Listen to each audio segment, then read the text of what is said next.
Just 7 short weeks ago, I stood in the Pantages lobby surrounded by these same exceptional people to make the historic announcement that a Canadian cast album of this production would be made, and the dream is now a reality. This recording and the video are a testament to the brilliant work executed 8 times a week by the entire Canadian company of the Phantom of the Opera.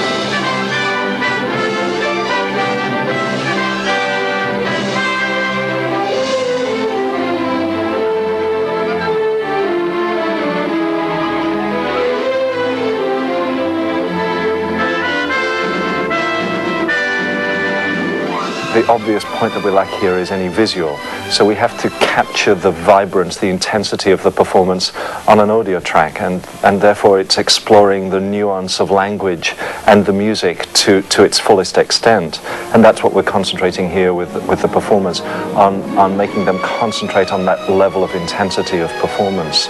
If the artist performs a verse of a song in the same way they perform it in the theatre, and then you play that back, and they listen to it, you will listen to that back, and you realise that it's not conveying the same message as we're putting across the audience in the theatre.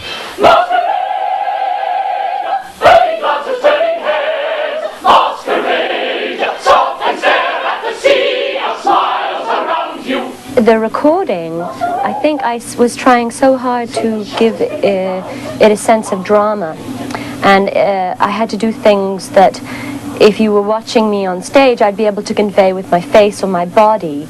I would have to be able to just simply convey with my voice. So I sang different bits slightly differently.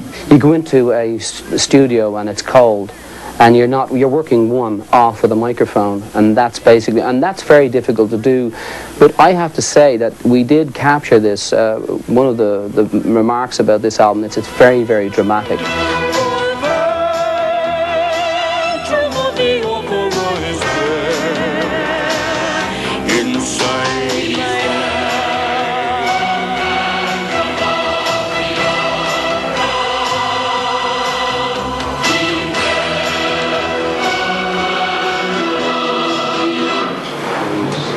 Something to cat over the clouds instead of clouds. Instead of clouds? You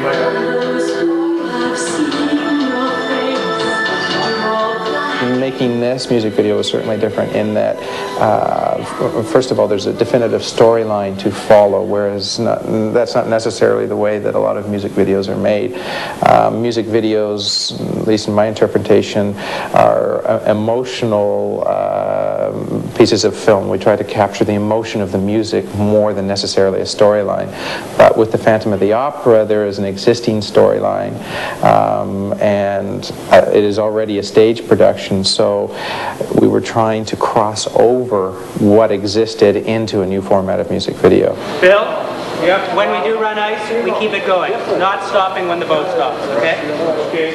The Phantom of the Opera has a more of a classic sense to it than necessarily most music videos. Certainly dealing with opera in a pop format is an interesting combination from the start.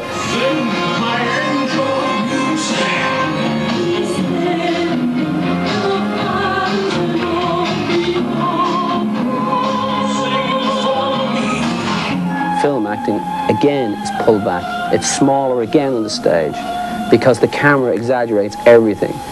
But I was told for the first time in my life that I would have to give more eyes and hands and all that kind of stuff. I have my reservations about all that. I mean, I don't think the Phantom he's not about that solely. It's a funny thing though, most of the bad side of his face, or the deformed side of his face, which is a birth defect, is covered for most of the show. And really, I think that this is the side that's deformed, not that side. This is supposed to be his good side, but in fact, this is the evil side. The side behind the mask is really the good side, because that's the true person. It's a difficult part because there isn't a great deal of character written into her. And you've got to do what you can, but if you take it too far, you end up looking like you're on drugs, because you look either too glazed over or you get too manic in the bits that you're not glazed over, and there's a very fine line, and that's why consequently occasionally now and again you'll get a review saying you're not doing very much, but you can't actually do any more than that. I've played a lot of virgins in my time. You know, I've had good 10, 11 years of them now, and you know, that's the thing, to make them, try and make them as real as you can, and this one's harder than I think anyone I've ever done. Feasting and the dancing and the song, tonight in celebration, we greet our victorious throng, return to bring salvation. We had to put an album on the market that would carve its own identity, distinct from the Phantom of the Opera and from London, but carrying all of those elements because it is the same production. It has never happened before in Canada, and how are we ever to cry out in terms of our capabilities, as a recording country, as a performance country, and gain inroads within the audiences in terms of them appreciating that we have the capacity here to do something that's very special and that is as good or maybe better than anybody else can do it in the world.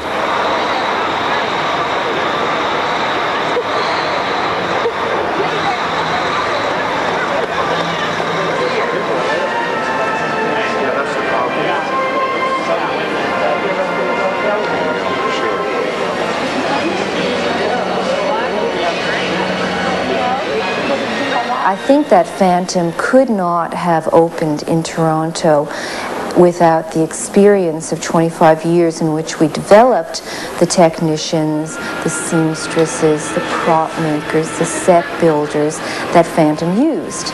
They called upon all of those resources, but they were here and they were excellent, and they were able to put together a show in Toronto which is better than many of the productions of Phantom around the world.